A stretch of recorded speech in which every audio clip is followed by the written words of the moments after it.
요한복음 21장 1절에서 14절까지의 말씀, 실패의 자리에서 다시 시작되는 부르심이라는 제목으로 오늘 말씀 함께 나누겠습니다. 요한복음 21장은 부활하신 예수님께서 제자들에게 세 번째로 나타나시는 장면을 그리고 있죠. 부활 사건 이후 제자들의 실제 삶의 상태와 그들을 다시 사명의 자리로 이끄시는 예수님의 모습을 보여주는 매우 중요한 본문이다 라고 할 수 있습니다. 이 장면은 단순한 기적 사건을 다루는 것이 아니라 부활 이후에도 여전히 흔들리고 있는 제자들의 현실과 그들을 다시 찾아오셔서 회복시키시는 예수님의 주도적인 은혜를 보여주고 있습니다.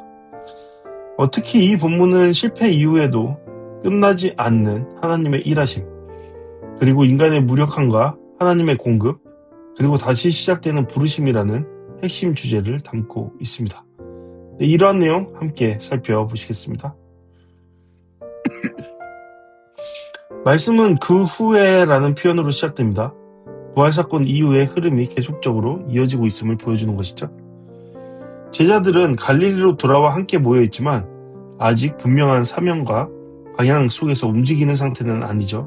그들은 여전히 두려움 속에서 매우 혼란스러운 상태에 있었습니다.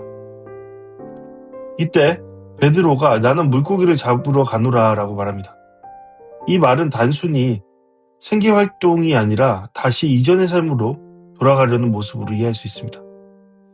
이미 부활하신 예수님을 만났고 사명을 받은 상태임에도 불구하고 제자들은 여전히 혼란 가운데 있었고 결국 익숙한 삶으로 돌아가려는 선택을 하게 된 겁니다. 곧 퇴보하는 신앙의 모습을 취하려 했던 것이죠. 그러나 결과는 분명합니다. 그날 밤에 아무것도 잡지 못하게 되었습니다. 제자들은 밤새도록 수고했지만 아무런 열매도 얻지 못합니다. 그들은 분명 이전과 다른 자리에 속해 있는 자들입니다. 따라서 더 이상 옛것에 의해서 살아갈 수 없는 존재가 되었음을 다시금 보여주는 것이죠.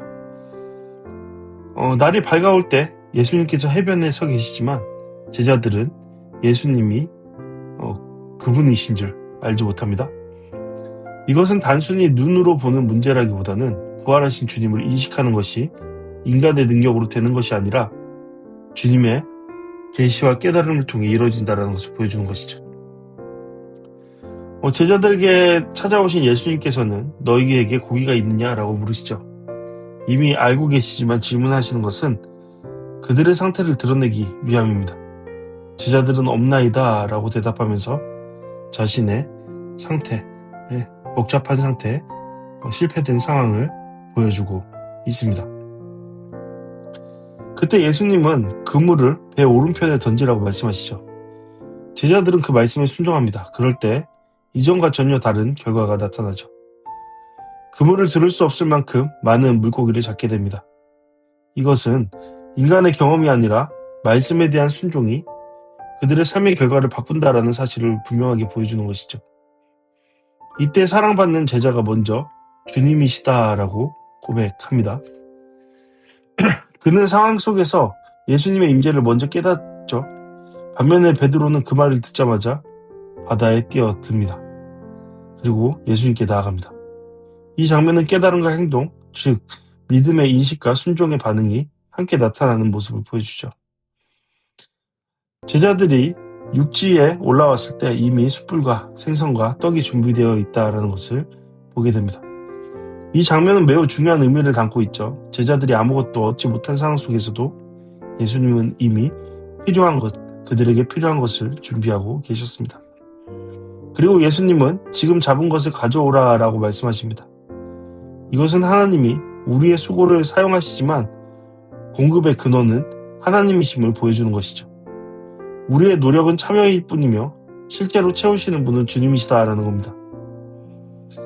마지막으로 예수님은 와서 조반을 먹어라, 아침을 먹으라 라고 말씀하시면서 제자들과 함께 식사하십니다. 이 식사는 단순한 식사가 아니라 관계의 회복과 공동체의 재형성을 의미하는 자리입니다. 제자들은 더 이상 당신이 누구냐라고 묻지 않지만 동시에 깊은 경외 속에서 주님을 대합니다. 이것은 부활하신 주님을 만난 신앙의 특징, 즉 친밀함과 경의가 함께 존재하는 상태를 보여주는 것이죠. 네, 오늘 말씀 우리에게 어떤 메시지를 던져주고 있습니까? 제자들은 여전히 나약한 모습으로 그들의 신앙에 진보를 보이지 않고 있었습니다. 그럴 때 주님께서는 그들의 삶의 자리로 찾아가셔서 그들의 신앙이 태보가 아닌 앞으로 나아가는 신앙이 될 수 있도록 도우셨습니다. 은혜를 통해 그들을 찾아내셨고, 은혜를 통해 그들과 함께 하셨고, 그들과 함께 시간을 보내시며 그들을 이해시키시고 다시금 나아갈 수 있는 새로운 힘을 공급하셨습니다. 그러한 주님이 우리 함께 하심을 여러분 믿으십니까? 네, 믿습니다. 그 믿는 자에게 또 다른 능력이, 믿는 자에게 또 다른 힘이, 믿는 자에게 또 다른 자유가, 기쁨이, 평안이 있을 것이다 라고 믿습니다. 그러한 믿음을 소유하는 우리 모두 되었으면 좋겠습니다. 우리 이 시간 다 같이 말씀을 통한 묵상과 적용하는 시간 갖도록 하겠습니다. 이 말씀은 우리에게 매우 구체적인 질문을 던지죠. 우리는 실패 이후 어떤 선택을 하고 있는지를 돌아보게 합니다. 사명을 받았음에도 불구하고 다시 익숙한 삶으로 돌아가고 있지는 않은지 우리는 점검해 봐야 하겠죠. 또한 우리는 결과가 없을 때 더 노력만 하고만 있는 건 아닌지, 아니면 주님의 말씀을 듣고 순종하고 있는지를 돌아봐야 합니다. 어쩌면 우리의 삶에 열매가 없는 이유가 능력 부족이 아니라 주님 없이 움직이고 있기 때문일 수도 있다라는 것을 우리는 오늘 말씀을 통해 생각해 봐야 하겠죠. 주님께서 우리 가운데 이미 순종하라고 하신 그 말씀, 그곳은 어디입니까? 그것을 향해 나아가는 우리 되었으면 합니다. 그리고 무엇보다 이 본문은 분명하게 말하고 있죠. 실패는 끝이 아니다라는 겁니다. 인간의 실패는 오히려 주님을 다시 만나는 자리이고 다시 부르심이 시작되는 자리입니다. 주님은 우리가 있는 그 자리까지 찾아오셔서 다시 말씀하시고 다시 시작하게 하십니다. 그러한 주님의 은혜가 우리 가운데 있습니다. 그것을 믿는 우리 되기를 바랍니다. 이 시간 나같이 오늘 말씀을 통해 함께 기도하겠습니다. 주님, 실패의 자리에서도 나를 찾아오시는 주님을 보게 하소서. 주님, 내 방법이 아니라 주님의 말씀에 순종하게 하소서. 주님, 내가 알지 못하는 순간에도 함께 계심을 믿게 하소서. 주님, 다시 부르시는 그 음성에 즉각 반응하는 삶을 살게 하소서. 이러한 기도 제목으로 함께 기도하시겠습니다.